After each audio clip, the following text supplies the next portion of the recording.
Caramelizing onions is not hard, it just takes some time. So let me show you how to do it.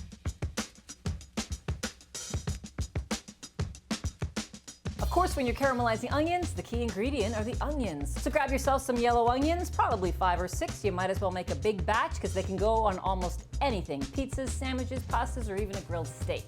I'm going to, of course, cut off very little of that root end.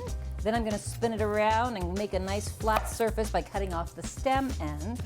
Then slice that in half, giving yourself a nice flat surface. Peel it first. I'm going to slice out that root at an angle. Then I'm going to make slices into the onion, slicing at an angle and becoming perpendicular to the cutting board as I come to the very top.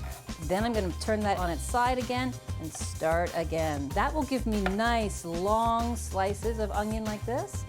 Now let's turn the pan on to about a medium heat, and we're going to start with a little bit of oil. Load that pan up and don't worry about how full it's going to be. We don't want them to brown too fast.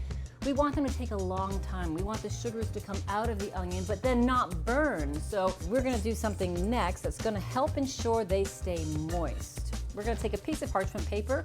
We're going to cut it into a circle that fits snugly inside the pan. That's going to hold some of that moisture of the onions in the pan so they don't dry out. Here's an easy way to make that a perfect circle. Fold it in half, first of all.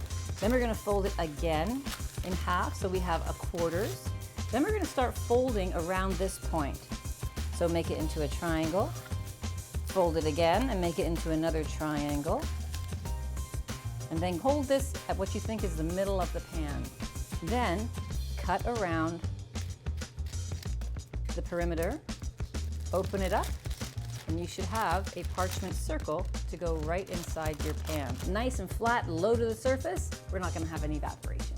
So this is going to take some time. After about 10 or 15 minutes, you want to take a look at your onions, and what you want to see is a little bit of browning happening on the bottom. That's a good thing.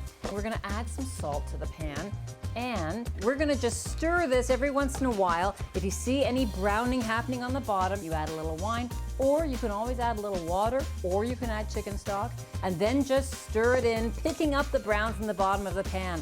This is going to take about 30 minutes. I say if you're short on time, don't make caramelized onions. You want to make sure they're tender and soft. The color looks beautiful. I'm going to finish it off with a little bit of brown sugar.